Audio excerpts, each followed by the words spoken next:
besedi vabim magistra Igorja Omerzo, ki ga poznamo kot zadnja leta pronicljivega raziskovalca in pa tudi pisca številnih knjig, mislim, da jih je že več kot 20, ki tematizirajo obdobje delovanja nekdanje službe državne varnosti po narodelu UDBE. Drugače pa ekonomista, nekdanjega politika, direktorja tudi službe državnega knjigovodstva in že rečeno trudovitega pisca. Vsak avtor ima kot v prvem panelu tudi zdaj 20 minut na razpolago. Igor, prosim. Hvala za vabilo, lepo pozdravljeni. Mene z Dahovom večeta moj oče in moj stric, oba Dahovca, na srečo pa nista udeležena v dahovskih procesih. Tu vidite glavne politične akterje dahovskih procesov in nasploh medvojnega in še mnogo bolj povojnega stalinizma v Jugoslaviji, verjetno jih prepoznate.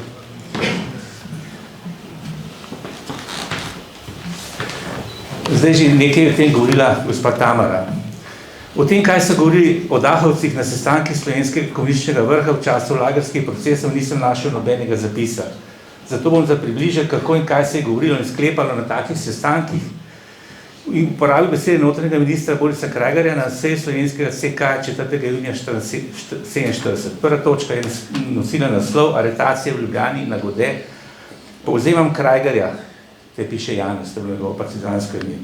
Zaprli smo grupo od 30 ljudi, med njimi na Gode, Vodetova, Furlan, Hribar in tako dalje. Preiskava je pokazala, da so imeli sestanke že med okupacijo. Imeli so zveze z angleškim konzulom, dajali poročila, dobivali naloge in tako dalje. Preiskava se dobro razvija. Spričo aretacije v Ljubljani med burgerji zaznan določen preplah, v glavnem pa so aretacije pozitivno odmevale in je velik interes in splošno prepričanje, da smo to pot pozaprli prave ljudi. A so prej napačne, ne vem. Procesu dati tudi protidržavni špijunski karakter, za kar je na razpolago dovolj materijala. V priloženem sklepu je tudi zapisano, citiram, s procesom in s političnim delom nazorno prikazati na osnovi materijala to grupo kot peščico špijonov, razrednih sovražnikov, plačancev in ozemstva. Na tak način so se pogovarjali na teh svojih politbirojih. To je Boris Krajger. Glede na razpoložljivo dokumentacijo v teh procesih, glede na to, da vemo, kako je funkcioniral medvojni in povojni jugo-stalinistični model, je dokaj jasno, da je bil v ozadju sam Stalin. Več virov govori o nekih spiskih, ki so bili dostavljeni v Beograd. In sovjetska misija je v Ljubljano prišla skupaj z Ozno, iz Bele krajine. Z Ozno in kasneje z UDBO so imeli tesne odnose do, seveda, do Informbiroja, oziroma njegovih posledic, in so bili Rusi med redkimi izbranci, ki so lahko hodili v celice, kjer so čemeli številni nesrečniki maltretirani se strani Ozne in pozneje UDBE. Albert Svetina Erno piše, da je bil v kleti Slavije tajni zapor, v katerega so lahko vstopali le Maček, Ribičič in Rusi. To je prispevek recimo k vašim zaporom. Aretacije Dahovcev so se začele še pred Informbirojem, a Krajger je od tožilca Vlada Krivica sredi aprila 1948 zahteval, naj se sojenje začne čez en teden. Krivic je protestiral, ker v tako kratkem času ne bi mogel niti površno pregledati gradiva, a se je moral ukloniti. Očitno je komunistično vodstvo na čelu s Titom, Kardeljem in Drankovićem hotelo Stalinu pokazati, ker so oni takrat že vedeli, javnost pa še ne, da prihaja huda ura. Torej so hoteli pokazati svojo stalinistično pravovernost in mu čim prej ugoditi v njegovi zahtevi po obračunu z v resnici seveda izmišljeno dahovsko gestapovsko agenturo. Glavni operativni eksekutor je bil Boris Krajger s posebej izbrano udbovsko četico. Kdo je v tej četici brez skrupuloznih, psihičnih in fizičnih mučiteljev, pa ni preprosto ugotoviti. Saj v kar številnih ohranjenih izsečkih zaslišanj ni razvidno, kdo so bili zasliševalci. Zato tudi obsojenci, vsaj tisti, ki jih niso umorili, ko so se začeli pritoževati na obsodbe in o tem tudi pisali, v glavni niso vedeli, kdo so bili ti brezdušni ljudje. Nepričakovano pa sem v arhivu naletel na tajni 5-stranski dokument iz 10. aprila 1974. Ta udbaški dokument nosi naslov Proces Dahov in je bil verjetno narejen zaradi poskusa razčiščevanja te problematike, ampak samo znotraj partijsko-udbovske strukture. Torej, tu je razgrnjena struktura vodilnih delov udbovcev v letih 1948-1949. Od teh imen bi omenil samo, da bi takrat glavni pomočnik Krajgerja Mikoš, Šilih, šef notranjega oddelka pa Mitja Ribičič. Ključen je zadnji del 5. strani, kjer piše, kdo vse je sodeloval v preiskavi Dachau, citiram po abecednem vrstnem redu.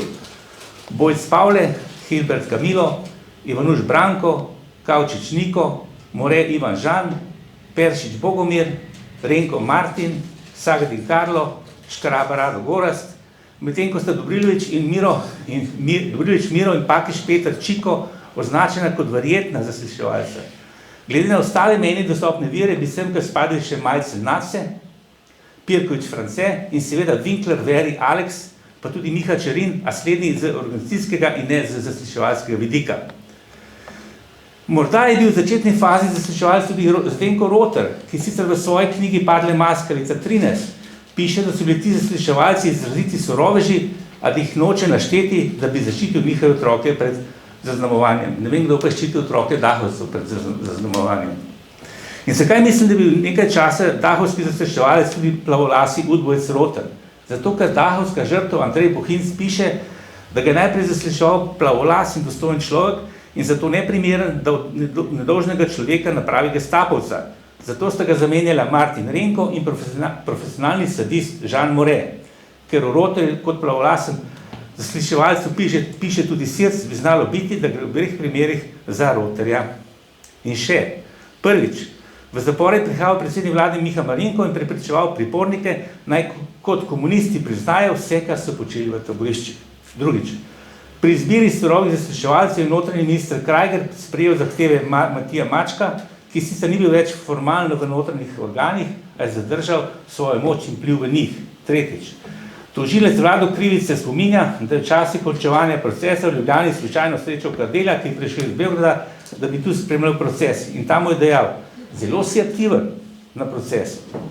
Kardel bo pozneje, ko so se začele razčiščevanje okoli procesov, lažno, seveda v partijskem krogu, dejal, da ga je spremljal samo bežno. Četrtič, 30. januar 1948 je Boris Krajger v pismu Rankoviću napisal, še preden se je začelo sojenje, da bodo zaprti Dachovci obsojeni in da je preiskava zavzela precejšnjo širino. Citiram, mi imamo registrirano v kartoteki 9524 ljudi, med njimi je 2140 tujcev. Kakorkoli, že dobro obveščen je Stane Kavčič leta 72 odstavljeni predsednik slovenske vlade, v svojih spominih zapisal, da so imeli v svojih rokah niti priprav za Dachovske procese, Krajger, Kardel, Marinko, no kot tukaj že povedal, je svoj lonček pristavil tudi nepogrešljivi Ivan Maček Matija. S tem, kar je povedal prej pa že dr. Černič, pa vidimo, da so Kardel, Marinko in pa Krajger tudi se pogovarjali, kdo bi bil primeren sodnik na Dachovskih procesih. To je Veri Winkler Alex, ki je med zasliševanjem umoril Janeza Peraniča. Leta 1952 je pobegnil ta gospod tovariš v tujino in zahodnim obveščevalcem do obisti razkril delovanje Udbe in izdal tiste njene konfidente v tujini in teh ni bilo malo, ki jih je on poznal. Poleg tega je prodal hotel Udbe na Dunaju in se odselil v Kanado. To je največji blamaž Udbe v vsej njeni zgodovini. Zato pa se verjetno je prišlo do nas, kaj je on počenjal na teh procesih. Kljub analizam Udbe v procesih, partijski delovni skupini, dveh komisijah, partijski in vladni, ni znano niti kdaj so nad 11 izvršili sodni umor, niti kje so pokopani. Do danes in verjetno za vse večne čase. Tako zaprti Andrej Bohinc kot domači in tuji internirci so začeli pritiskati na režim, naj rehabilitira Dachovske obsojence. Svoj lonček je pristavil še predsednik vlade Stane Kavčič, očitno je hotel zadeti Kardelja v mehki trebuh. Stane 9. aprila 1968 pisal šefu slovenskih komunistov, takratnemu Albertu Jakopiču, da bi bilo potrebno obnoviti proces. Izvršni komitet CK-ZKS je na 12. aprila 1968 imenoval delovno skupino, ki naj poda svoje mnenje o zadeve. Podala ga 3. decembra 1968. Videla je ta skupina na podlagi podatkov RSNZ nepravilnosti v preiskovalnem postopku, a jih ni podrobno raziskovala. Obnovitve procesov zaradi raznih političnih razlogov ni predlagala. Bila bi zabavna, če ne bi šlo za tragične dogodke, naslednja ugotovitev skupine. Očitno je, da so posamezniki iz takratne UDV dajali preiskovalnemu postopku in procesom svoj osebni ton. Nimam komentarja.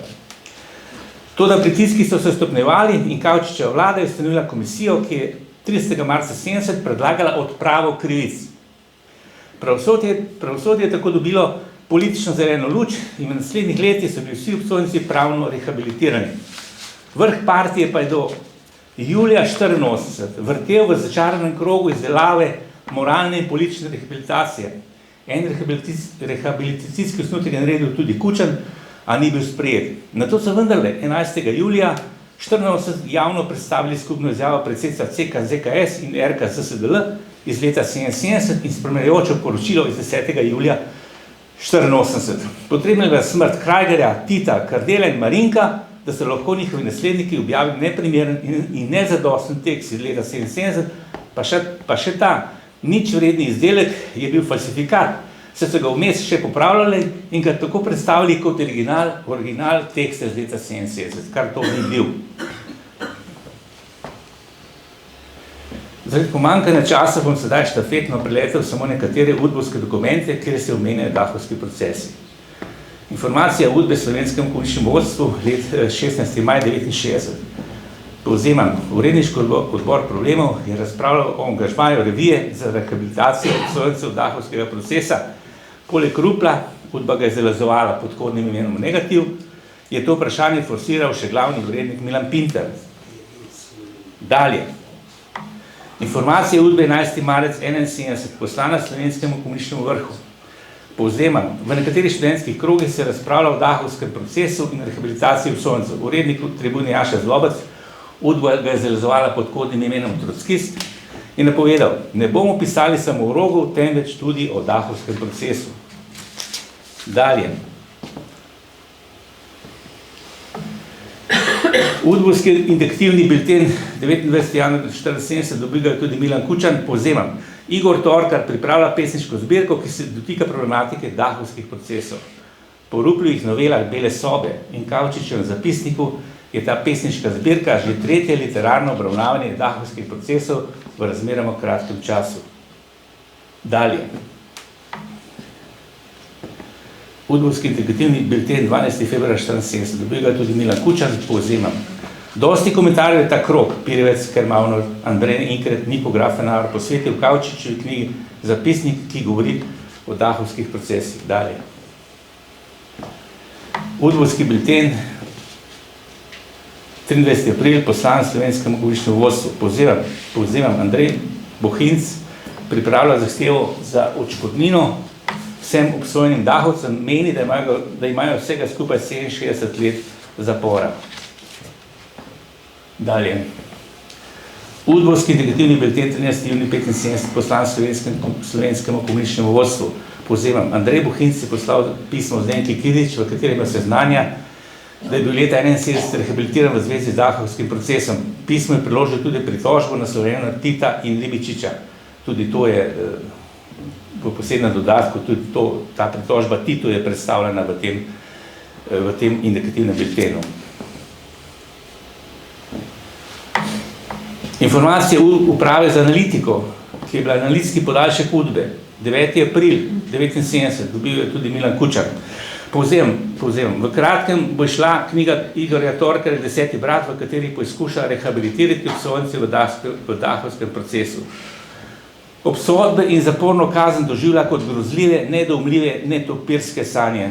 Informacije uprave za analitiko 9. januarja 80 dobil je tudi Milan Kučan. Zakaj poudarjam Kučana? Ker še ni živ od teh, ki so to prejemali. Povzemam. Andrej Bohinc govori, da Jugoslaviji leta slabo kaže. Ruska okupacija Afganistana je bolezen Tita. Po njegovem mnenju se moramo bati Rusov. Citiram. Te ruske kurve bodo v Moskvi sestavili vlado iz informbirojevcev, ki jih bo zaprosila za bratsko pomoč, in Rusi bodo v 6 urah v Ljubljani, stanki v Ljubljani. Iz tega je razvidno, da so Bohincu prisluškovali doma. Dalje. Informacije uprave za analitiko 16. februar 80 dobijo tudi Milan Kučan. Povzemam. Užaljenec Andrej Bohinc zadnje čase v družinskem krogu veliko razpravljal o času po Titu. Njegovi ženi je hudo za Tita, da pa Matilda nikakor noče vzeti tistega slinastega Marinka. Bohinc je dodal, da bi lahko pobrala tudi Leskoška in Popita. Brežnjev itak ne bo prišel na pogreb, ker je sam še huje bolan. Če v Sibiri, kateri izgine pod ledom, tega nihče ne zve tako kot pri nas. Me zanima, kako je Popit gledal na to, ko je to bral. Informacije uprave za analitiko 20. junija 80, dobil je tudi Milan Kučan. Povzemam, Dimitrij Rupel je poslal v drami svoje novo delo Job. V drugem dejanju aludira na dahovske procese, da bi ilustriral nehumane birokratske odnose v obdobju po vojni, prikazal stališčne metode za zasliševanje in tako dalje. Naprej. 1. august, Udbovski indikativni bilten, poslan slovenskem komunističnem vodstvu. Udba tu opisuje intervju z Igorjem Torkarjem v metliških razmerih. Povzemam, Torkar na vprašanje, ali so bili dahovski procesi posledica pritiska Stalina, odgovarja, da so bili ruski spiski povod procesov. Naši naj bi se ravnali po Stalinini logiki, da so vsi, ki so bili kakorkoli na zahodu, torej lageraši, španski borci in vojni ujetniki, okuženi za zahodno dekadenco. Procesi naj bi naši tudi dokazali Stalin, da mu ne nasprotujemo in da ne podpirajo agentov, ki so jih oni nakazali. Udbovsko generalno poročilo za leto 1984, citiram, dahovski procesi, naslednja sporna tema oziroma tabu tema, ki je bila deležna in še sedaj, velike pozornosti tako buržoazno pluralistične strukture, kot tudi širše slovenske in jugoslovanske javnosti je bila izzvana s knjigo Ivana Krefta Spor in spopadi, 3. del, in Torkarjevim romanom Umiranje na obroke. Na to temo je bila organiziranih vrsto literarnih večerov, odbor PEN je izdal posebno izjavo, razpisali so se skoraj vsi slovenski in jugoslovanski časopisi. Udbaš Milan Pekarovič je 6. januarja 1985 izdelal s pomočjo sodelavca Žige, to je bil Slavko Fras, znani novinar dela. Naslednji dokument povzemam. Sodelavca Žigo je obiskal avstrijski novinar Čalupa Gustav in mu povedal, da je razočaran, ker mu niso omogočili snemanja intervjujev v zvezi z dahovskimi procesi. Primož Žagar mu je dejal, da je pripoved prišla iz višjega mesta. Čalupa je dejal, da bodo na Dunaju iz tega naredili afero, češ, da zatem stojijo Rusi. Sodelavec mu je dejal, da je po vsej verjetnosti prišlo do nesporazuma. Sodelavec meni, da bo Čalupa to izkoristil in negativno komentiral v avstrijskih medijih. Zdaj pa afera JBCZ. Vdove in otroci obsojencev na dahovskih procesih, tu vidite spod spisek. Slabo vest režima so 5. junija 1988 napisali pismo in ga poslali skupščini SR Slovenije in predsedstvu SR Slovenije. V njemu govarjajo o priporu Janeza Janše. Pismo se nahaja v državnem arhivu v fondu predsedniška dejavnost Milana Kučana. In končno, to je nenavaden dokument, 5. julij 1988, ogorčeno pismo Republiškega odbora OZNE za Slovenijo, leta 1988. Poslano Milanu Kučanu. Bil sem zaprepaščen, ko sem iz tega papirja ugotovil, da je še v letu 1988 obstajal OZNIn odbor za Slovenijo. Pismo je podpisal Marjan Lenarčič in prišlo je s sedeža OZNE za Slovenijo. RSNZ, SRS, Betovnova, 3, pisarna Voz. Mogoče tisti kleci od spodaj, ne vem. Neverjetno. Kakorkoli že. Bivši oznovci se tu pritožujejo nad intervjujem partijskega zgodovinarja Ivana Križnarja v borbi, ki je Križnar omenja nekateri akterji dahovskih procesov. Več o tem je mogoče prebrati v moji knjigi Milan Kučan in Udba. Hvala za pozornost.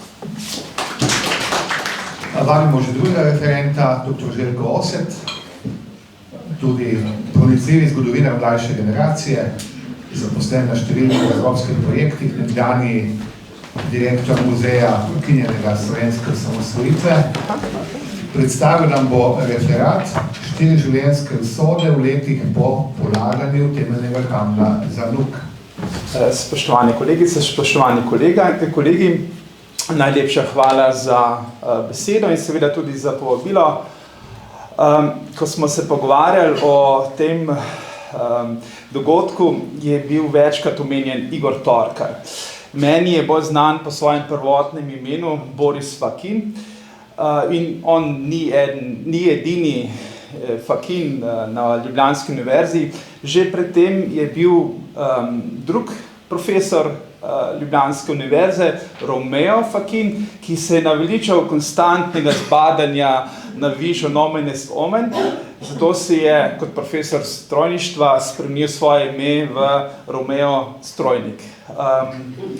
In torej mene na Fakina veže torej raziskovanje slovenske intelektualne zgodovine, povezave povezave z Ljubljansko univerzo in seveda tudi Slovensko akademijo znanosti in umetnosti. Fakinovo zaslišanje iz maja 1948 daje tudi vpogled izvajanja čistke na Ljubljanski univerzi po leti 1945, ko v bistvu Fakin pove, da je on zaslužen, da so na Ljubljanski univerzi odstranili dva profesorja, Maksa Samca in Salvislava Jenčiča, z njima pa še tudi dva tesna sodelavca. Boris Fakin je bil študent kemije, zelo aktiven študent. Tukaj ga vidite kot enega izmed 3 predstavnikov študentov na polaganju temeljnega kamna za NUK. Bil je lep zgodnjo jesenski dan, ponedeljek, in tukaj vidite še v ospredju Bana Natlačna, v sredini pa stoji rektor Maks Samec, ki je pomembno, če ne celo odločilno prispeval, da je prišlo do samega začetka gradnje.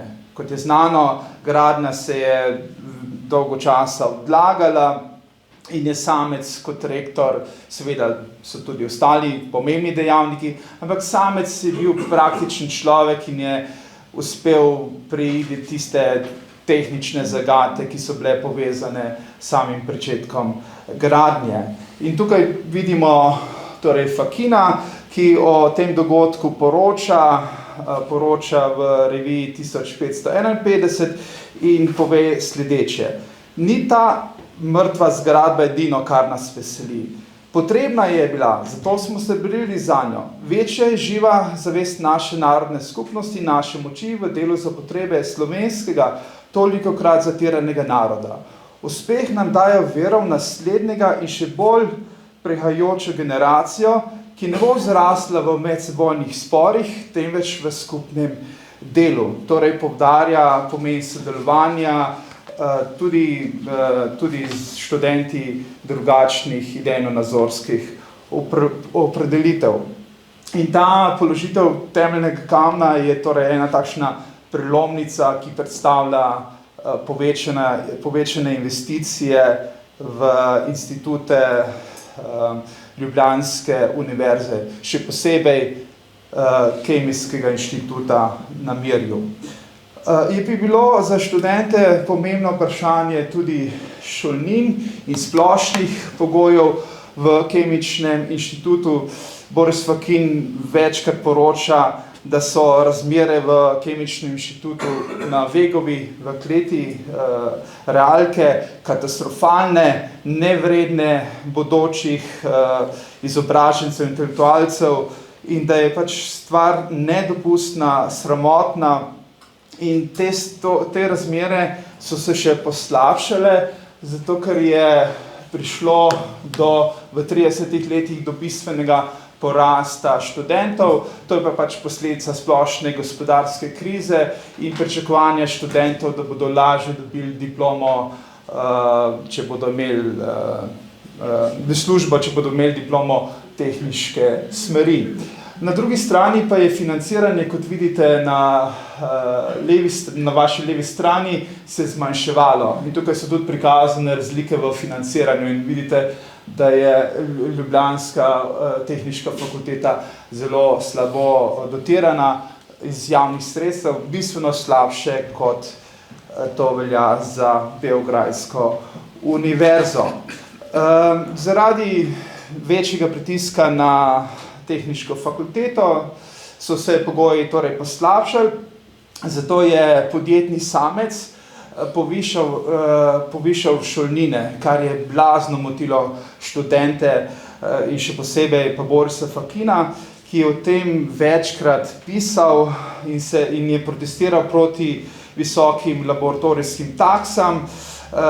Naj ob tem omenim, da proti Maksu Samcu so protestirali tudi kolegi, ki so ga obtoževali, da ravna s temi taksami preveč svobodno, da jih nalaga na transakcijski račun, s katerim on upravlja. Torej je bilo precej zadržkov tudi med kolegi.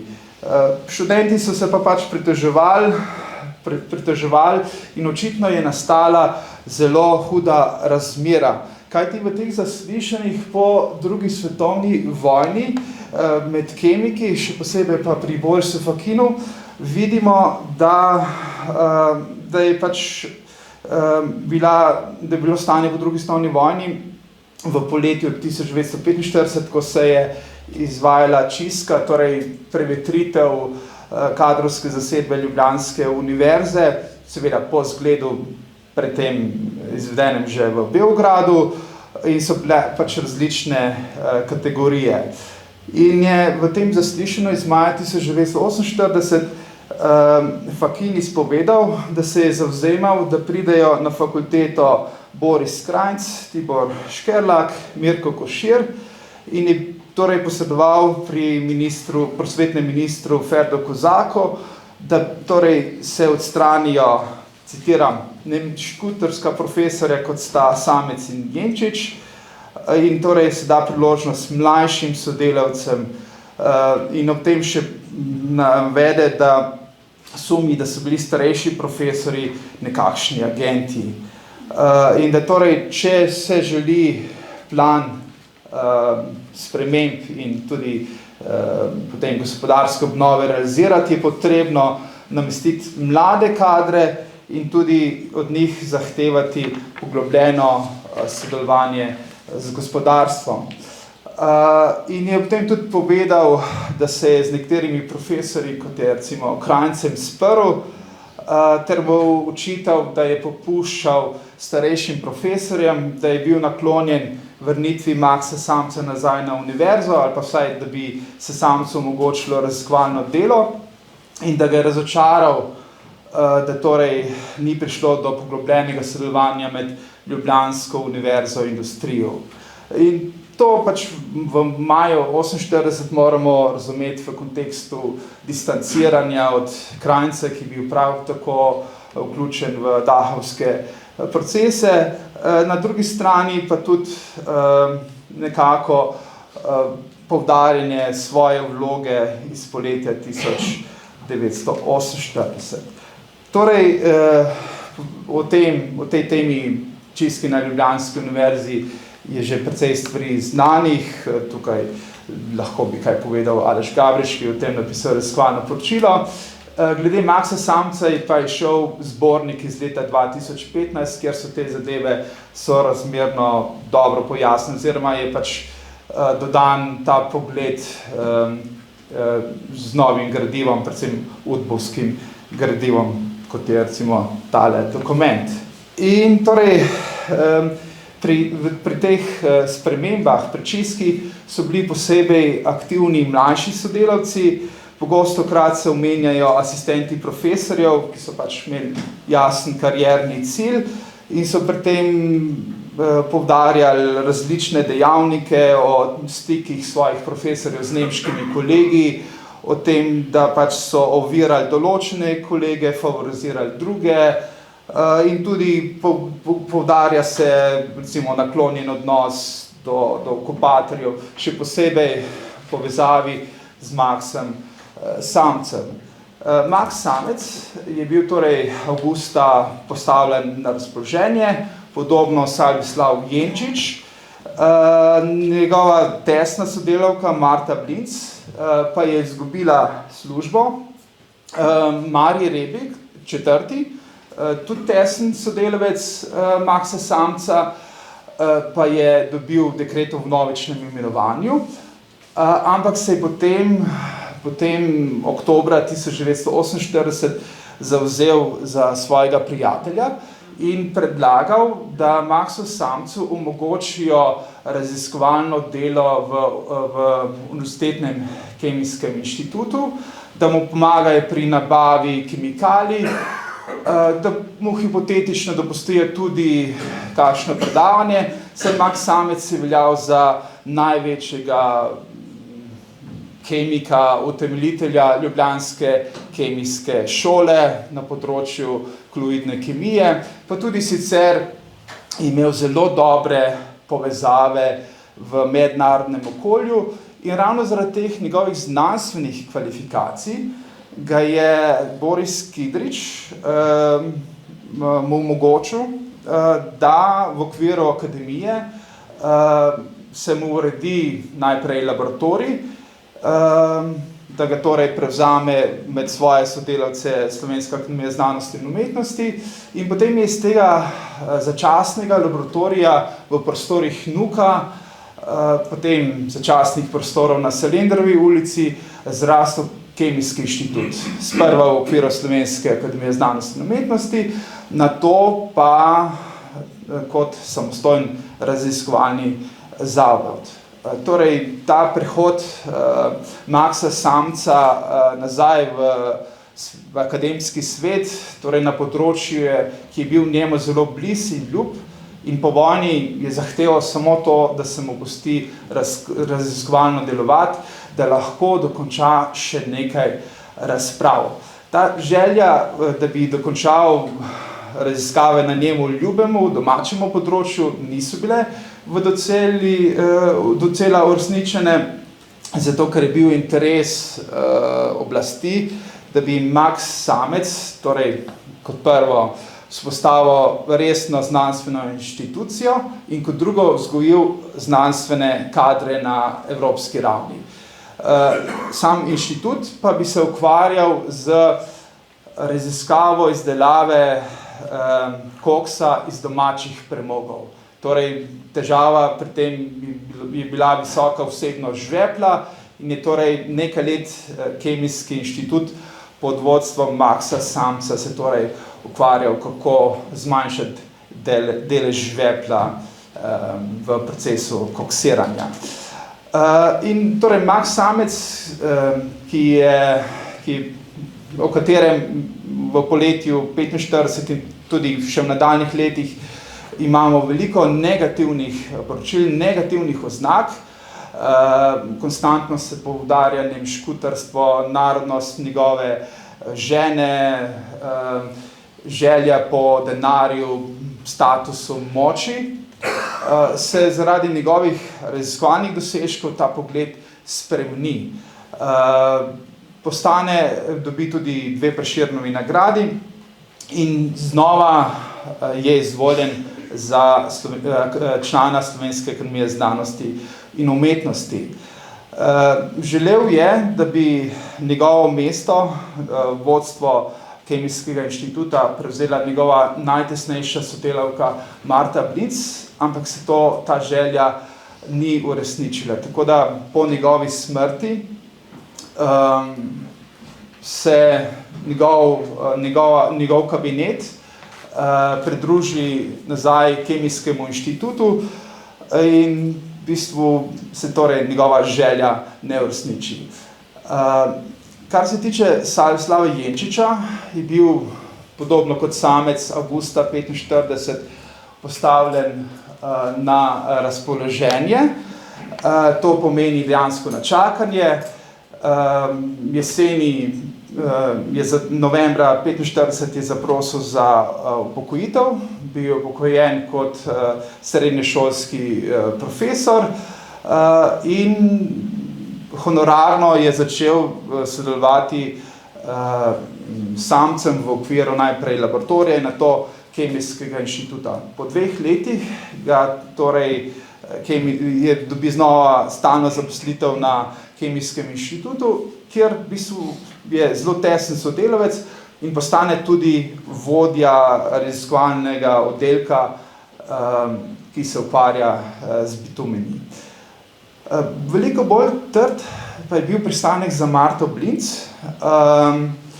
ki v bistvu, o kateri so njeni sodobniki, mlajši kolegi, podali zelo negativne sodbe, od tega, da je škutarka, velekapitalistka, do tega, da je svojo kariero naredila s pomočjo svojega telesa. Večkrat se je očitalo, da ni samo tesna sodelavka Maxa Samca, ampak da je tudi se predala strastem, da da se objemata in tako. In je pač se ta cikl negativnih komentarjev v bistvu vrti iz kroga v krog in v bistvu je najbolj grobo je poleti 45, ampak se potem tudi te govorice pač ne ponehajo. Pri samcu vidimo, da te govorice nekako potihnejo, pri Marti Blinc pa se to poglablja in to tudi povezano verjetno stereotipi, verjetno tudi s kakšno neuslišano ljubeznijo, zato ker zelo podrobni so njeni opisi, kako je visoka, lepa, bogata, ampak da ji ni mar za kolege, za druženje s kolegi, da je prevzetna in tako naprej. In to poudarjam zato, ker mislim, da to je del razloga, zakaj so njeni kolegi, sodelavci tako vztrajali, da je nemškutarka. Ona se je sama opredelovala za Slovenko.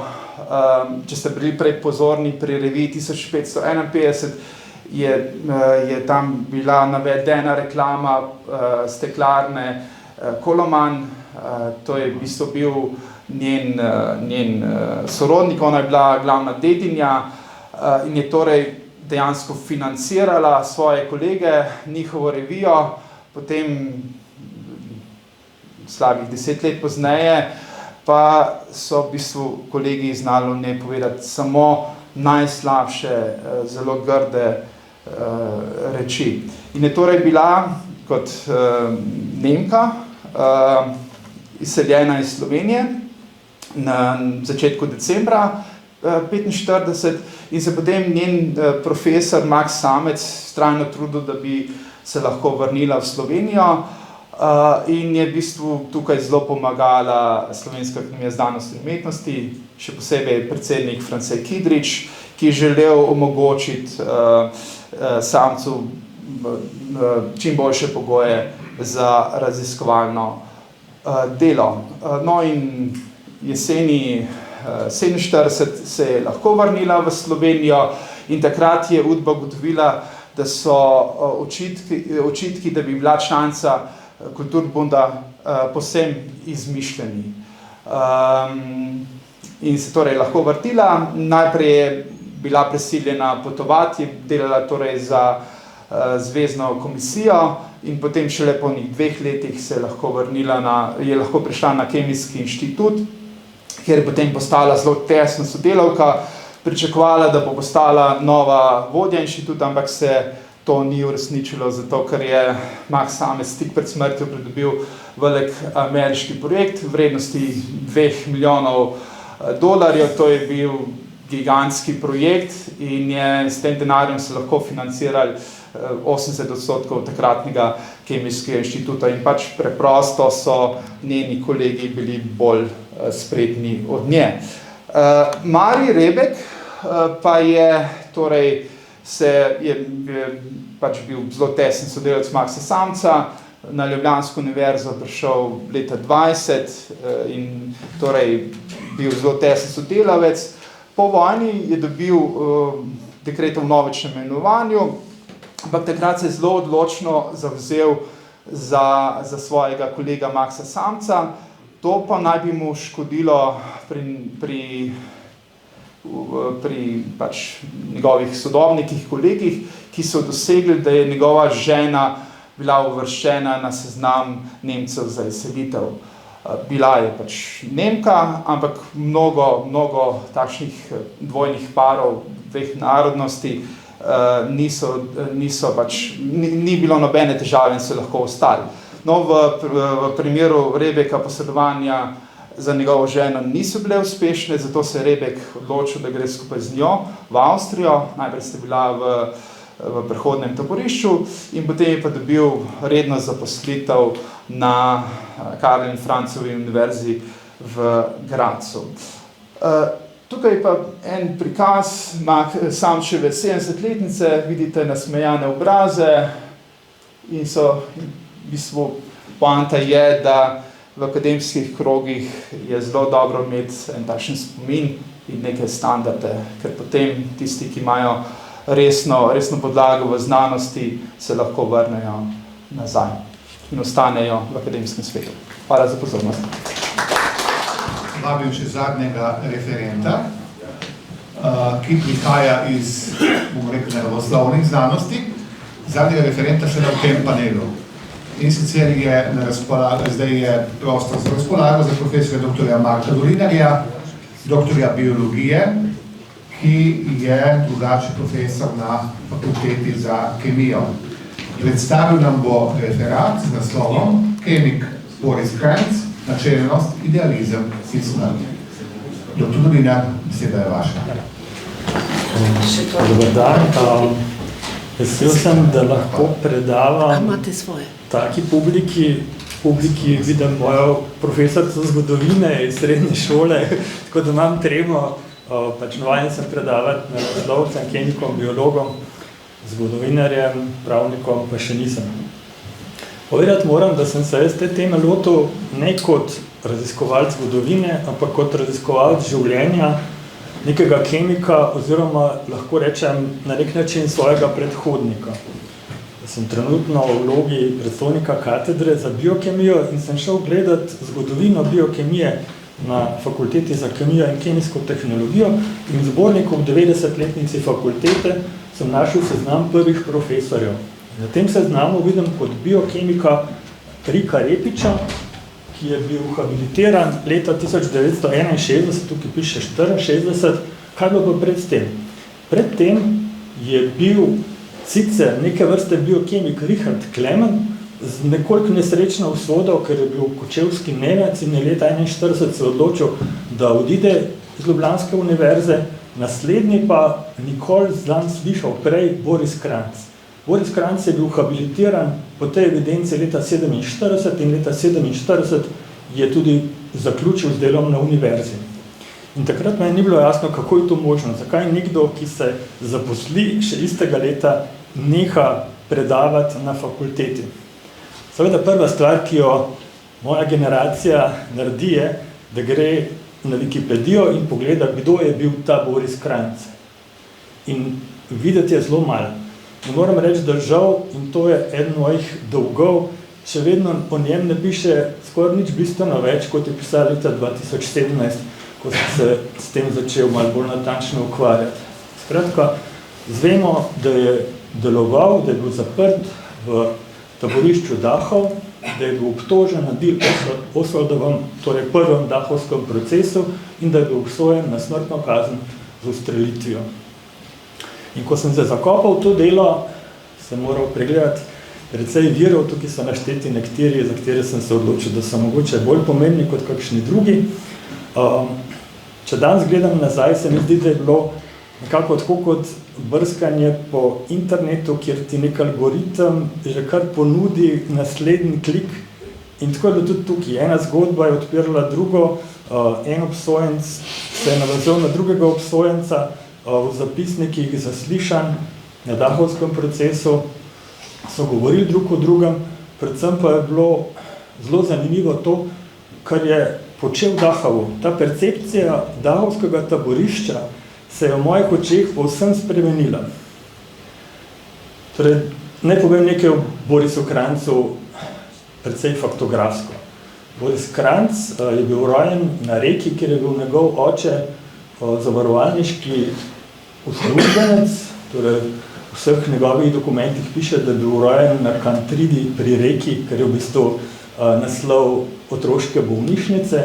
Leta 1913, potem so se preselili nazaj v Celje in oče mu umrl, še prednji zaključil srednjo šolo, maturiral je leta 1933 in leta 1938 zagovarjal diplomsko nalogo z področja kemije na tehniški fakulteti, torej veljal za inženirja.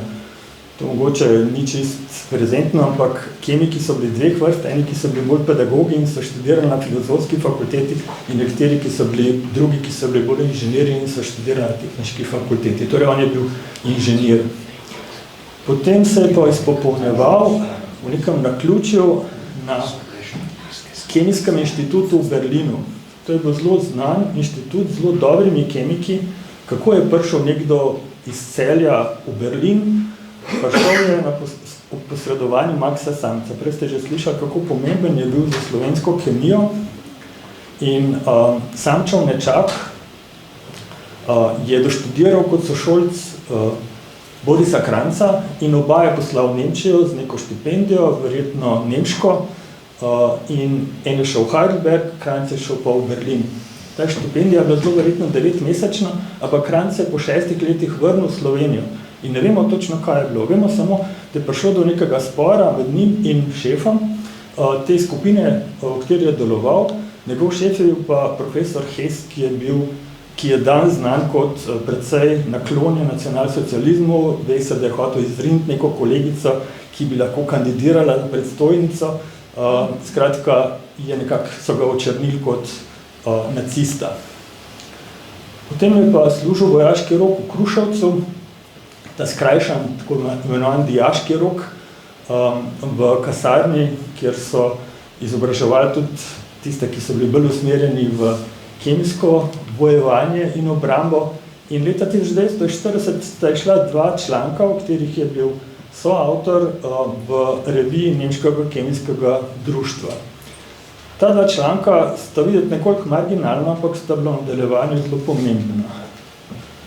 Tukaj zdaj vidimo par teh skupnih točk med mano in Kranjcem. Ko sem pripravljal ta članek, ki sem ga objavil pred leti v Slovenski kemijski reviji, se mi je včasih zdelo, da ima veliko skupnih točk. Prva je bila služenje vojaškega roka v Kruševcu, druga je bila izpopolnjevanje v Nemčiji in tretja je bila zaposlitev na fakulteti in področje biokemije. To se pravi, tako, ne bom rekel, da me je preganjal, da sem njegov dvojnik, ker pač nisem, ampak ta ideja, ta poglobitev velika, se mi pa zdi, da je bila drugačna, kot če bi pisal ali pa razmišljal o pač nekom. Septembra 1940 se je potem zaposlil v opekarni železarne na Jesenicah in ob izbruhu vojne je bil mobiliziran v Kruševac, ker je pa Kruševac bil bombardiran prvi dan vojne, se je potem vojska umikala proti Sarajevu, kjer je bil takrat glavni štab jugoslovanske vojske, preden je prišlo do kapitulacije in potem se mu je uspel prebiti nazaj na Jesenice, kjer je že oktobra 1941 začel sodelovati z Osvobodilno fronto in zelo zgodaj, 22. januarja, so ga že zaprli v Begunjah. Torej, ugotovili so, da je v neki navezi z drugimi sodelavci Osvobodilne fronte in tako so ga torej januarja zaprli v zapor v Begunjah, kjer vidimo, da je ostal par mesecev in 18. marca je potem prišel v taborišče Dachau, kjer je bil zapornik brez obsodbe, torej nekakšen Schutzhäftling po nemško, torej varnostni zapor, samo zato, da si nekje spravlja. Januarja 1943 je pa začel delati kot kemik v tako imenovani raziskovalni postaji dr. Rašerja. Ta zgodba je prav posebna. Dr. Rašer je bil po izobrazbi medicinc, ampak je delal na področju klinične kemije, z nekimi pseudoeksperimenti je prišel do doktorata in je bil zelo ambiciozen. Njegov oče je bil tudi zdravnik in potem je živel žensko, ki je bila pevka in je bila zelo ambiciozna. Skratka, te ambicije so nekako letele vse na kup in on je iskal način, kako bi prišel do profesure. To je bil njegov končni cilj. Do tega cilja je pa poskušal priti preko delovanja kot medicinc, kot zdravnik, najprej v Luftwaffe in potem preko ene nacistične organizacije, če mogoče bolj poznate Ahnenerbe, to je bila pač neka organizacija, ki je skrbela za podpiranje raziskav, ki bi dokazovale neko prednost nemškega naroda pred drugimi. In leta 1943 in 1944 je potem dobil zaposlitev, torej ni bil več navaden zapornik, ampak so ga uradno odpustili in ga zaposlili preko tega združenja Ahnenerbe, zato da je testiral preparate za starjevanje krvi. To je bil interes nemške industrije, ranjenci, da ne bi skrvaveli na fronti, bi jim dali neke tablete ali pa nekaj bi popili in ne bi skrvaveli. Novembra 1944 mu je uspel pobegati iz Dachau. To je nekako se uparil tudi z menjavo vodenja raziskovalne skupine. Dr. Rašerja je kasneje nadomestil dr. Plötner. Življenje v Dachavu je bilo seveda težko. V različnih letih obstoja taborišča je bilo različno težko. Tale slika nam kaže dokaj preprosto druženje zapornikov pred bolnišnico v taborišču in ta Rašerjev oddelek, torej laboratorij, kjer je delal Kranjc, je bil del bolnice. Zato, ker so v tem delu upravljali poskuse, so pa verjetno, da ne bi zaporniki gledali noter, prebarvali spodaj šipec belo, tako da se ni nič videl in se pač ni vedel, kaj se dogaja. V enih obdobjih je bila to zelo glasna bolnišnica, imenovana Revir, kajti tam so zdravili ljudi z najrazličnejšimi tegobami, zaradi podhranjenosti, zaradi uši in tako naprej.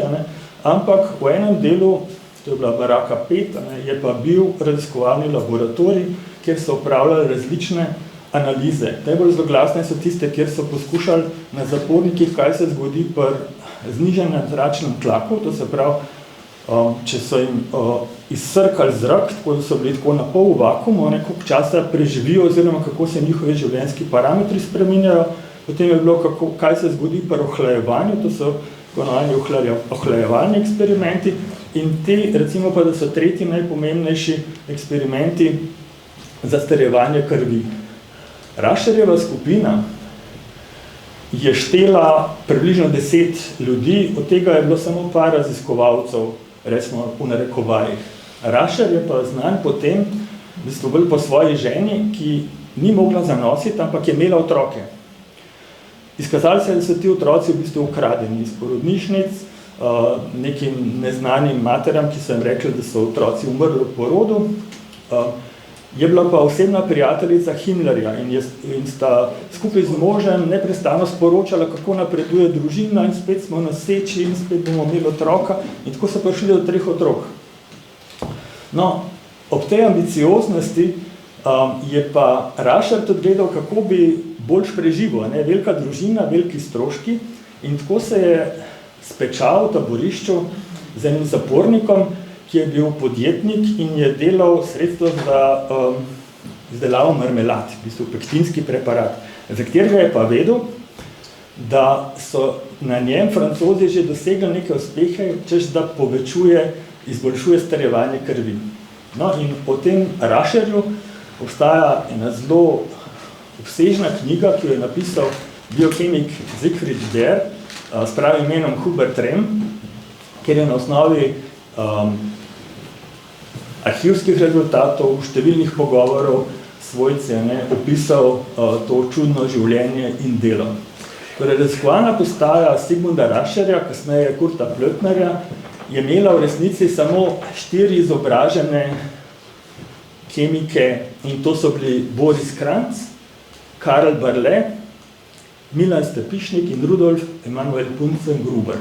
Punzengruber je bil s Črne na Koroškem, je bil iz škutarske družine in ga bolj zanimalo rudarstvo, ampak sta se zelo dobro razumela z Rašerjem. Tako da je Rašer bil na obisku, en dopust je preživel v Črni pri Punzengruberjih. Ostali 3 so bili pa v bistvu pravi kemiki, ne samo biokemiki, in Boris Kranjc je bil tisti, za katerega je veljalo, da je od teh najboljši. Tukaj sem napisal okrog še neke satelite, to so bili drugi sodelavci, mogoče vas bo čudilo, kaj tukaj dela Janko Ravnikar, ki je bil krojač. Enostavno, Rašer je naredil skupino, ki so rekli družinsko podjetje. 4 od zapornikov, ki so delali na njegovi skupini, so v bistvu delali usluge ženi. Recimo, krojač je delal obleke, potem je bil en radiotehnik, ki popravljal radioaparate in jih sestavljal. Robert Feist je bil tisti, ki je bil podjetnik, ki je sugeriral ta preparat za starjevanje krvi. Paholek je bil trgovec, je pomagal pri patentni prijavi in tako naprej. Skratka, iz nekega razloga, ki ni povsem jasen, naj bi Kranjca odpustili 10.12.43 iz taborišča in ga preselili v Berlin. Ne vemo točno, kaj bi tam delal, ampak Rašer, ko je izvedel za to, je nemudoma poslal telegram v Berlin, da to pa ne bi bilo v redu, bal se je, da bo Kranjc moral tam razkopavati ruševine in podobno, kajti Kranjc je njegov najboljši kemik in ga nujno rabi za dokončanje projekta, ki je bil v interesu Himmlerja oziroma združenja Ahnenerbe. In tako je bil Kranjc torej odpuščen in zaposlen, nedvomno pa z vseh pričanj, ki so na voljo, vemo, da je bil Rašerjev najboljši raziskovalec sploh. Kako je to potekalo, si danes predstavljamo relativno dobro. To delo je bilo tako, ene dneve so delali, ene dneve niso delali in ker je potem Kranjcu zelo hodilo na robe, dobil je dopust, tako da je lahko šel maja 44 dopust domov k mami v Celje, takrat se je moral odjaviti na občini in potem se je vrnil 6. junija. Na sojenjih, ki so sledila, so mu to zelo očitali. On je šel domov, ampak zakaj si pa potem pa šel nazaj, če se je bil ti tako proti nacizmu in tako proti temu, kar si tam moral delati. Ampak razlog, ki ga je navedel, je ta, da se je bal, da bodo mamo zaprli in da tega pač ni mogel dopustiti. V taborišču je samo delal, stanoval je zunaj taborišča in se vsak dan odpravil na delo v Dachau in v Dachavu so izvajali torej eksperimente.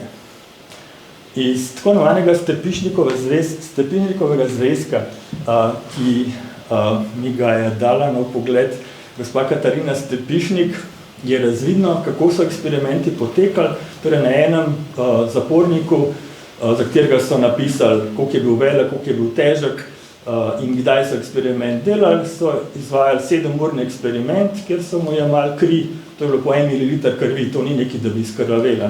Ob določenih časih in gledali, kako se ta kri strjuje, so jih tudi špiknili v prst in gledali, da se bo ta kri strdila in to je to. In potem so gledali na začetku, v času nič, pa v določenih časih, koliko se poveča, pospeši strjevanje krvi. Torej, vsi skupaj je zgledal nekako zanimivo, vprašanje pa, koliko je relevantno, kajti z vsakim preparatom so običajno naredili samo poskus na enem ali pa 2 pacientih oziroma zapornikih. Kranjc je zelo verjetno on, te rezultate pretipkal po vojni, tako da obstajajo zdaj v arhivu samo delno ohranjeni, ta Stepišnikov zvezek pa torej obstaja, vključuje pa eksperimente, ki so potekali od junija do oktobra 44, torej ne vidimo vsega, ampak vidimo veliko. Konec oktobra 44 je nekdo napisal osnutek za članek v nemščini in za ta članek ni jasno, kdo ga je pisal. Lahko bi ga pisal Plötner, torej vodja skupine, ampak tale tabela, če gledamo rokopis, vidimo, da je to Kranjčev rokopis. Tudi tukaj na koncu so še neki komentarji, ki jih je napisal Kranjc, ko se je že vrnil v Ljubljano. Jaz sem govoril z Remom, z avtorjem te knjige o Rašerju, če mislim, da bi to lahko pisal nekdo, ki ni Nemec in je rekel, da to je skoraj nemogoče, da sta samo 2 izraza, mogoče malo čudno, ampak da to je pač prava nemška nemščina. Torej ne moramo reči, ampak jaz vsem sumim, da je to mogoče pisal Kranjc. Po vojni se je poročil leta 1945 Ilij Zvezda na Jesenicah in potem novembra 1945 zagovarjal doktorsko dizertacijo. Z našega stališča zagovarja doktorat po 4 letih vojne, se zdi malo nenavadno. On ni bil v laboratoriju praktično od leta 1939, ko je bil v Berlinu. In ta njegov doktorat se v bistvu nanašal v celoti na eksperimente, ki jih opravil v 6 mesecih v Berlinu, na Kemijskem inštitutu. Kar je še mogoče nekoliko obskurno je, da je bil kot mentor imenovan Marij Rebek, o katerem smo prej slišali, od doktorja Oseta. In to 1 mesec preden je ta odšel v Avstrijo, za mentorja pa Max Samec. Tema je bila v bistvu bolj Samčeva, ampak nekako so hoteli, da je Rebek tisti, mogoče bil manj sumljiv za leto 45, za november 45, da deluje kot uradni mentor. Potem je pa 25. maja dobil zaposlitev kot vodja odseka za kemijsko industrijo na Ministrstvu za industrijo in rudarstvo, kjer je ostal potem do konca januarja 46, ko se je potem zaposlil na tehniški fakulteti.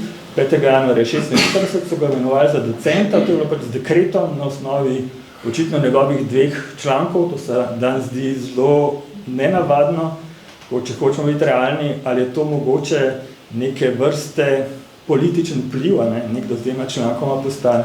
docent. Je pa treba vedeti, da je fakulteta za kemijo oziroma tehniška fakulteta, oddelek za kemijo, po vojni ostal samo z dvema profesorjema. Vseh ostalih ni bilo več od predvojne situacije. In prej smo slišali, da je bila nekakšna tendenca nadomestiti stare profesore z novimi.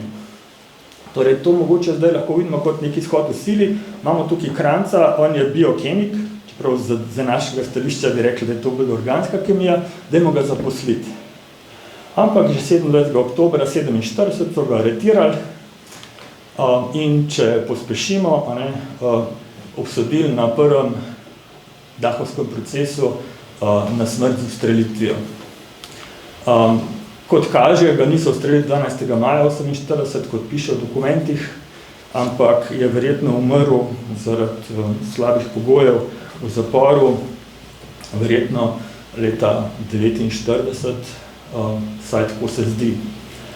Kranjc je po vrnitvi na fakulteto poskušal iz rezultatov, ki jih je prinesel z Dachauer, narediti nekaj, oziroma čim več potegniti. Imel je 2 diplomanta in nekako je še vedno poskušal pogledati, a se da kaj realnega, kaj oprijemljivega vzeti iz starih dahovskih rezultatov. Tukaj vidimo mogoče za današnje pojme malo obskurno zadevo. Ali vreme, zračni tlak in vlaga vplivata na hitrost starjevanja krvi. Tukaj so na istih pacientih skozi en mesec gledali, kako se spreminjajo njihovi parametri. Mogoče še ena taka za raziskovalce bolj zanimiva stvar, za starjevanje venozne krvi sta gledala 2 človeka, kajti to je bilo zelo subjektivno. Kdaj mislite, da se je kri že strdila?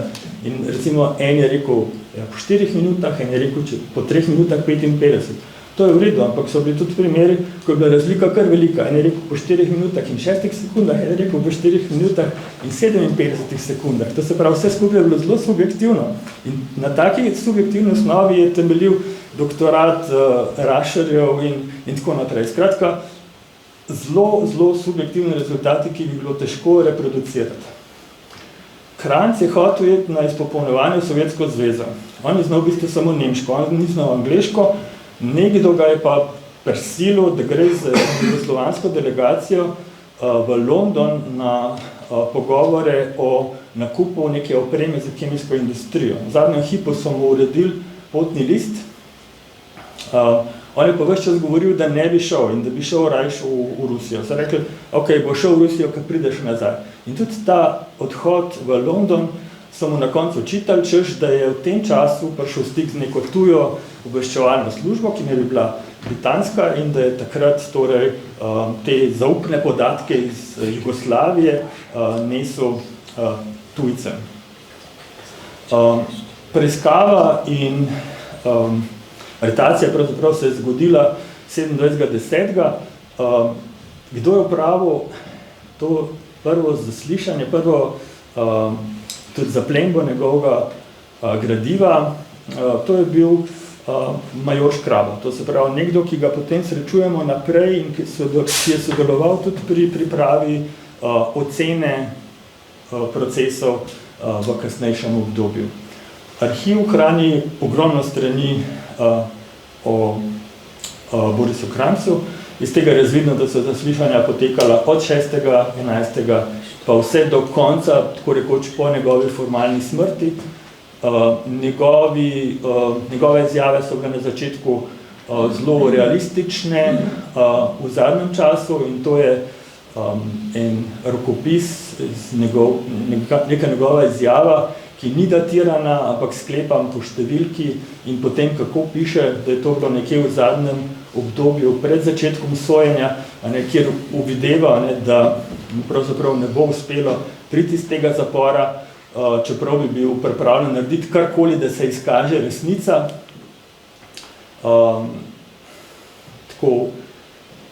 Veliko takih stvari, ki so tako osebno, ne vem, meni so se zdele ganljive, da ti rečeš nekomu, ki te zaslišuje, ki te muči, gospod major, ne zavrzite me z najtežjim delom, bi hotel dokazati, da sem pripravljen sodelovati, ampak ne morem.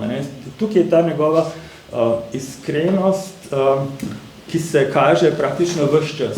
Do čist zadnjih izjav, ki so pa verjetno res lahko, bi morale biti datirane pred sodbo, kjer pa prizna, da je agenturno sodeloval s Tepišnikom in Premrujem, to se pravi z 2 drugima zapornikoma v Dachavu. To se pravi, če pa beremo vsebino, pa vidimo, da to ni pravzaprav nič.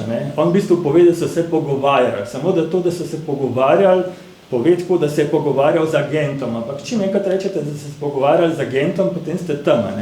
Se pravi, on tudi izjavlja, da je delal za interese Gestapa in da je torej posredno kriv. Udba je iskala še dodatne podatke. Očitno to, kar so imeli, ni bilo zadost, tako da so iskali še v času, ko je sojenje potekalo, kje bi ga še lahko očrnili in ga v bistvu niso mogli. Ko meni se zdaj vse, kar sem našel, je bilo vse zelo, dobro, pustimo zdaj posredno ja, lastno priznanje ja, ampak tudi to lastno priznanje zelo šibko. Njegove karakteristike, ne vemo točno, ampak to so arhivi Udbe, je sposoben, je dober organizator, se je politično razvijal, eden najbolj trdnih karakterjev, tudi v Rašarjevi skupini. Ampak, ko je prišlo do sojenja, ni bilo več poti nazaj.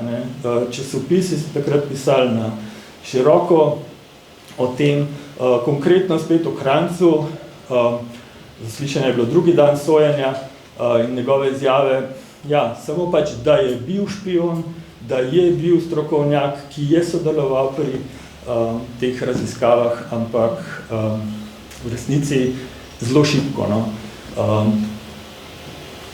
Tukaj piše, da so jih usmrtili, ne piše kdaj, to je iz časopisa Ljudska pravica, datirano z 18. majem, tudi seznam obsojencev in usmrčenih kaže, da je bilo to takrat, ko uradni viri pač to pravijo, torej v maju, 12. maja, obstaja en kup dokumentov, ki trdijo, da je bila izvršba te smrtne kazni 12.5., ampak v resnici verjetno ni bilo tako, zato ker obstaja en zapisnik zaslišanja z dne 20. maja, kjer govori Kranjc o nekem ruskem kvazi špionu, ki spet to ni bil. V rokovniku Borisa Krajgerja, o tem vsi govorijo, se Kranjc ne pojavlja. Pojavlja se Stepišnik, Kranjca pa ni. Zakaj? Zato, ker je zelo verjetno umrl že pred letom 52, to je datum, ki je tukaj napisan, pa je delno izbrisan. Ta kopija iz arhiva je zelo slaba, obstajajo neke starejše kopije, ker so tukaj spodaj še imena, tukaj so se pa zdaj očitno zbrisala.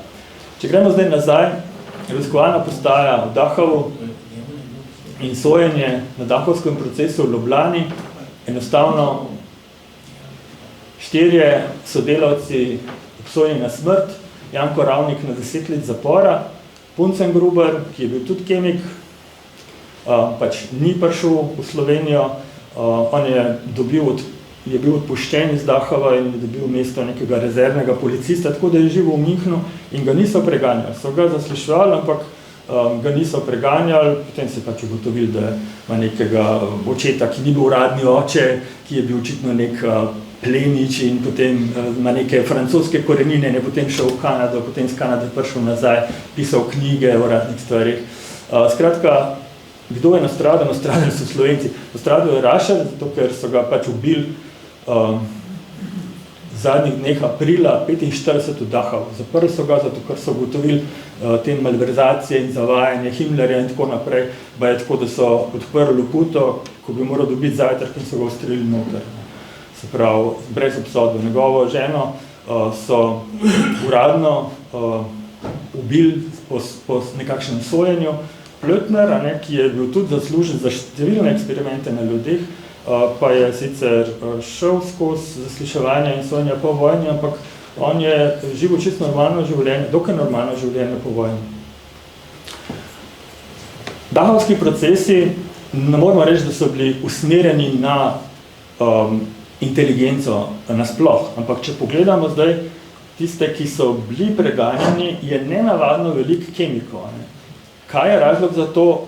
Ne bom poskušal ugibati, torej od 36 na Škrabovem seznamu iz leta 68, to je bila prva taka resnejša analiza, kaže, da je bilo 7 kemikov, Pibernik je umrl v procesu preiskave, je bil tudi kemik, Oziroma, če pogledamo, koliko je tistih z akademsko izobrazbo, tukaj sem zdaj odštel tiste, ki so učitelji, ampak od teh 11 je 6 kemikov, spet še Pibernik, skoraj 7 bi lahko rekla, ne?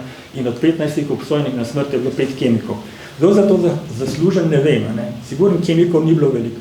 Kemikov je diplomiral do leta 40 na Ljubljanski univerzi približno 200, to se pravi, to je bil zdaj kar resen poseg v stroko in ta poseg je imel potem tudi posledice tudi za biokemijo. Ne? To se pravi, ta prvi, ki je emigriral v Avstrijo leta 41, je bil zgubljen, Kranz leta 47 zgubljen, naslednji biokemik leta 63. To se pravi, 15 let ni bilo biokemije na Ljubljanski univerzi, ne? Na kemiji še sploh ne.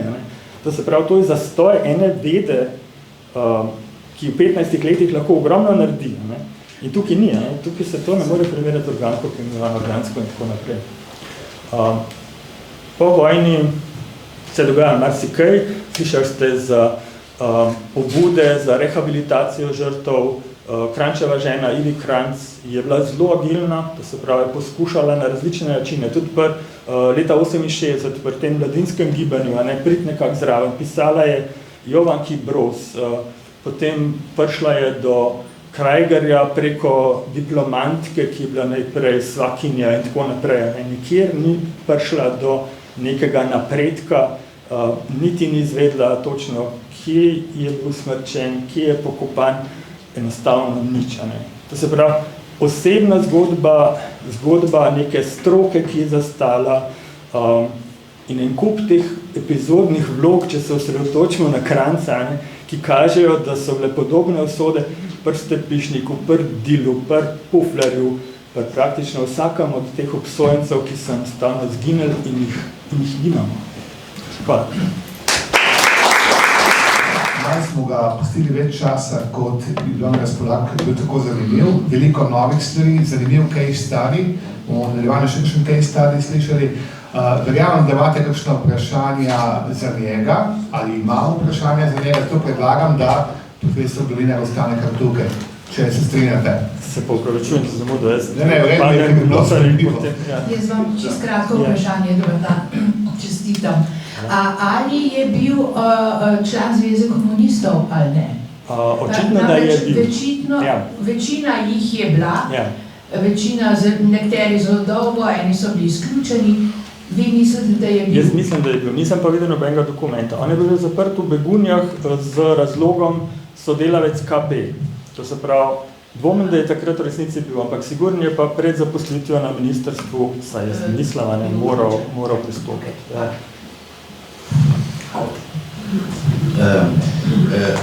Igorju, pravzaprav, jaz sem Rado Škrabo osebno poznal, bil je sekretar na Inštitutu za novejšo zgodovino, ni bil najslabši in enkrat smo nekaj popivali, zraven sta bila Ferenc pa Dušan Biber, no in je potem Škraba tudi pripovedoval v nekem zaslišanju zaradi dahovskih procesov.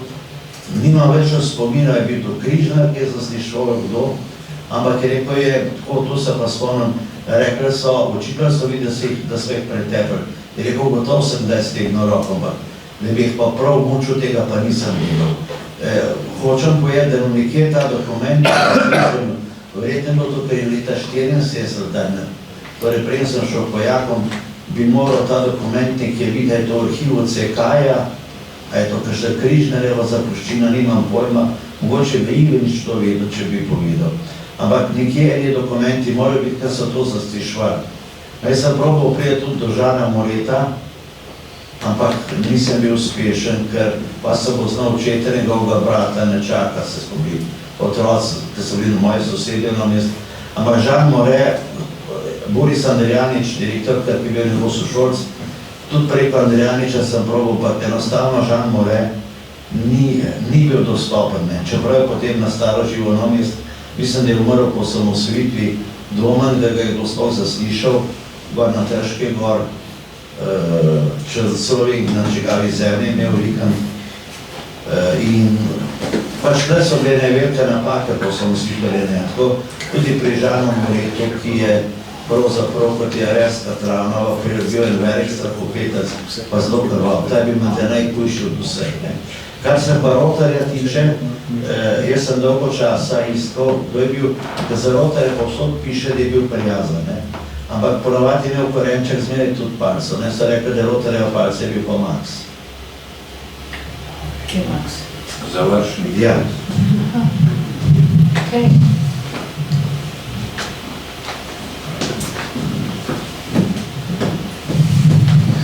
Aleš Guček.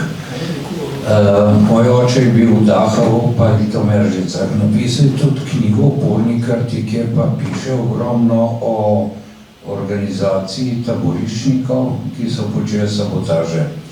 O dachavskih procesih me je marsikaj povedal, srečni bil, ker ni bil komunist.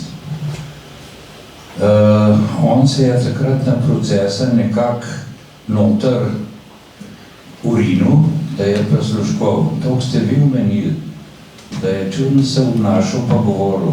Moj oče meni povedal, da so vsi, ki so bili na dachavskih procesih na koncu, zaključni govori bili verjetno pod vplivom drog.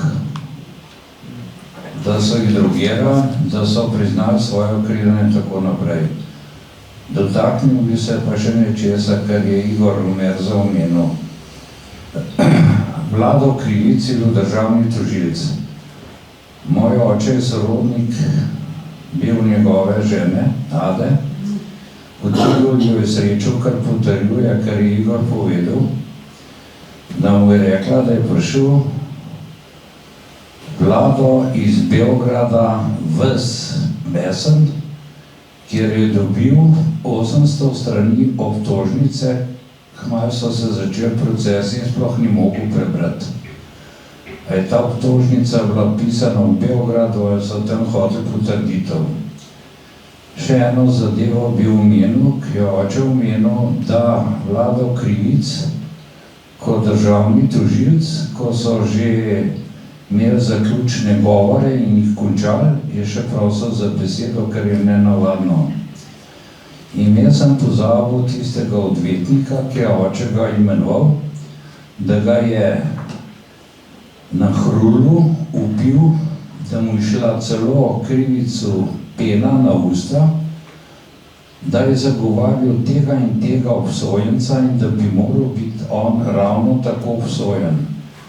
Na kar je ta odvetnik rekel, tovariš Krivic, motite se, jaz nisem zagovarjal tega, ampak tega in tega. Hvala lepa.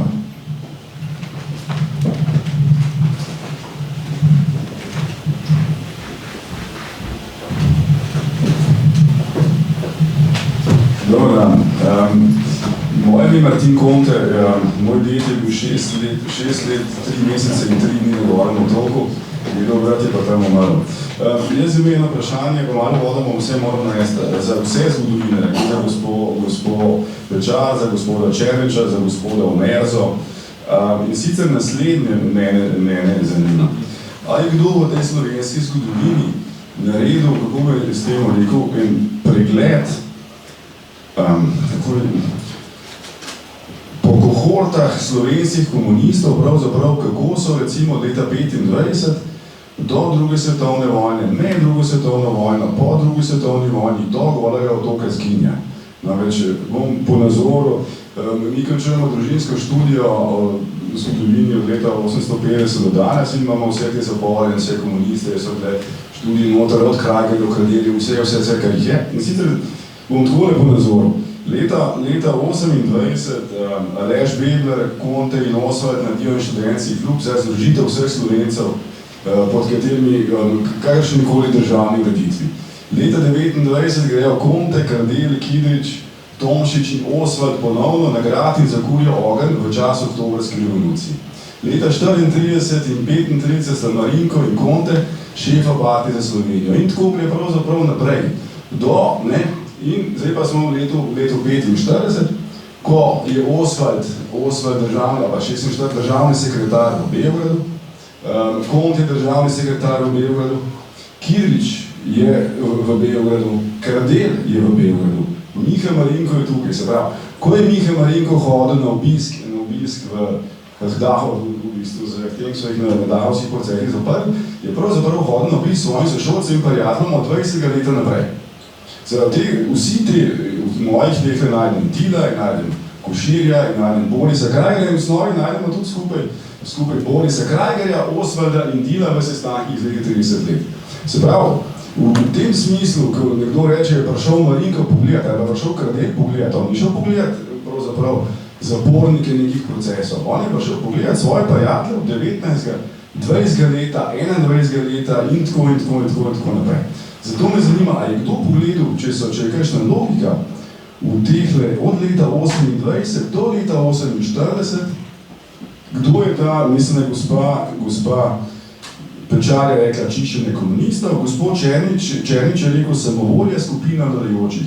A je kdo pogledal, kako se je ta skupina vladajočih, ki je to samovolja očitno imela, skozi ta leta pravzaprav oblikovala, ker jaz nisem zgodovinar, to študijo je nadelil za nas v SAZU, ampak ko vidite iz te skupine, če pogledamo, se pravi, ker leta 20-letniki grejo na grad, grejo na grad in zakurijo ogen, se pravi Kidrič, Kardel, Kontre, Tomšič in Osvald, Tomšiča je izda, Osvalda leta 47 izbiral, da zvleča, ko je državni sekretar na dahovske procese, Konte je leta 48, tam ni več nobenih procesov, da vemo zagovorijo, v bistvu ga zaprejo in izgine.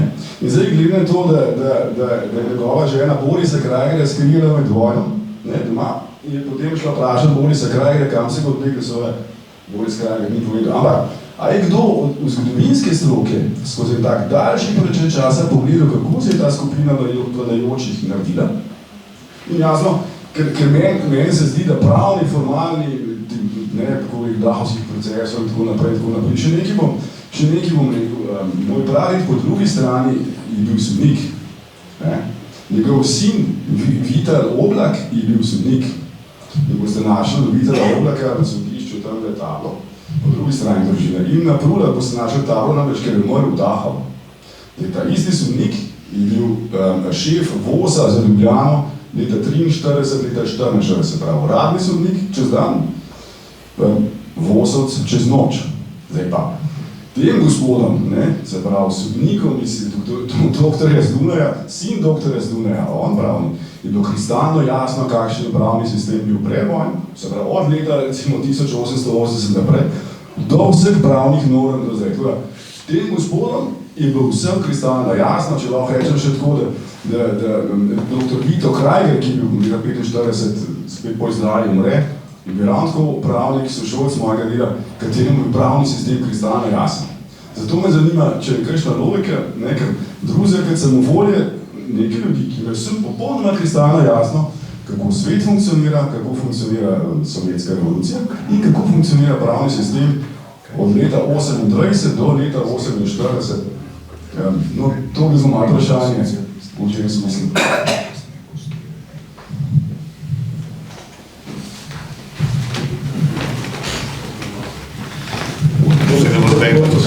Kratko na to pa padle, če tudi eno vprašanje.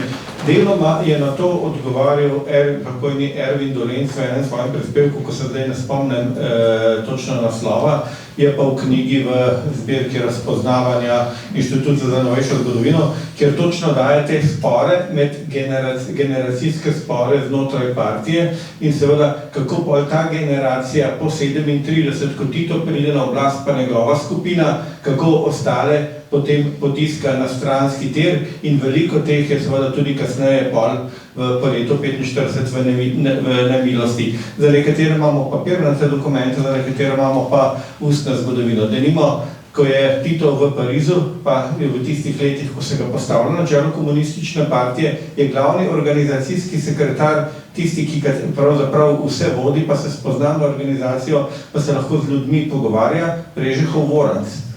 Imamo pa ustne izročilo pričevanja, ki ga ne moramo dokazati, da je Tito na prvem povojnem zasednju ustavodajne skupščine pozdravil vse poslance svoje linije, edino s Prežihovim Vorancem se ne rokuje. Eno zamer naj bi bila, da Prežihov Voranc je rekel, to je zopet samo po ustnih pričevanjih, da preveč denarja Komintern ne troši za obleke. Torej, pa moj Tito ne bi mu odgovoril, da v tem smislu, da če se hoče nabirati v Parizu, pa se pogovarjati, da mora biti lepo oblečen. Moje vprašanje bi pa bilo za gospoda Dolinarja in Omerzo. Ali ste kdaj v teh papirjih naleteli na ime Bogomolov? Namreč, to je pač tisto. Zopet smo na področju linije med ustno zgodovino, med ustnimi, kar nekaj slišiš, pa ne moreš v papirjih nikoli potrditi, ali so jim Rusi to potaknili ali ne, te sezname. Verjetno to ne bomo vedeli, dokler se ne bodo ruski arhivi za te stvari ne bojo odprli, ampak istočasno imamo že preverke, torej že pred 48. za bodoče informirajo vse. Od 47. leta naprej. In če govorim jaz tisto, kar sem recimo sam gledal, prej že govorim že omenjeni, Vinko Meterndorfer starejši, Gostinčič, Dragotin Gostinčič, torej zopet vodilna generacija komunistov iz 20. let, torej pravzaprav prvi že leta, mislim, da 24. leta zapiše zahtevo po federalizaciji partije, pa je prvi ta, bom rekel, narodnjaški partij. Torej, pri tem se vidi pri zasliševalcih pa vse skozi v spredju zasliševanje, kdo je bil v stiku z Bogomolovem. To je bil pač član ruske delegacije že 44. leta v Beli krajini, ki po vojni potem mislim, da je nekaj časa v Trstu, pol se tudi, ne vem, mislim, da izgubi sled, za njega verjetno pokličejo nazaj v Rusijo, ampak očitno, torej naša udba, sumi, da je bil Bogomolov tisto ime, ki je nabiral zveze z Rusi tako ali drugače. Zdaj, ali so jim Rusi prek njega potaknili, ali so se posredno bali, da poleg teh zahodnjaških služb, da imajo Rusi preveč močne že zveze v Jugoslaviji noter. Vsaj v nekaterih usporednih zaslišanjih se to ime stalno išče. No pa mogoče sem pa si še eno zabeležko naredil, pri tistem, ker je gospod Omerza pokazal tista prvi dopis za Navodetovo skupino, torej ne, kako pripraviti, in mogoče tudi tam bil delno odgovor na našo prejšnjo dilemo, ko je bila letna Čepinčuk, ki je zdaj pa ne vidim, ko je bila tista razprava, na kaj pa kako obtožiti. Iz tega pogovora se lepo vidi, torej ne bomo jih obsodili opozicijskega delovanja, ker ne smemo, ker to je ustavno dovoljeno. Obsodili bomo špionaže, to je kaznivo dejanje. Torej, vemo, da obsojamo opozicijo, ampak tega ne bomo dali v obtožnico.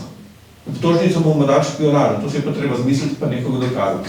Pa mogoče sem še to, ko je bilo rečeno, ali so bili pod vplivom drog ali ne. Jaz sem večkrat o tem občutek, da je veliko teh dejanj, pa podpisov izsiljenih s tisto tudi rusko metodo, vemo, se ni samo ruska, neprespanost.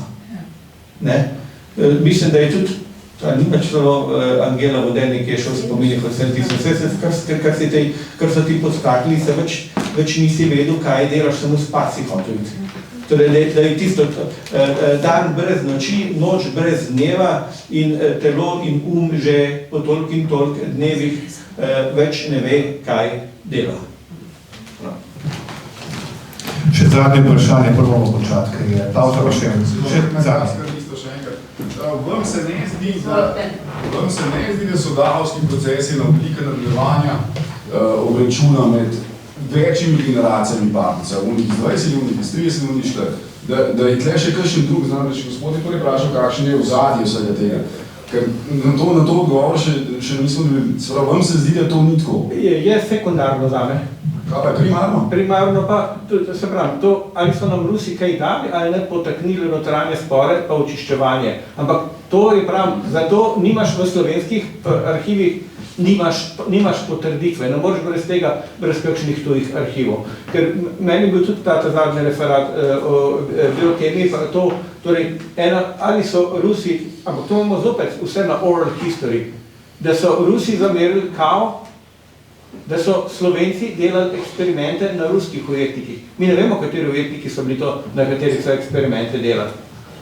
Ampak to imamo vse na špekulativni ravni pripovedovanja, brez dokazov.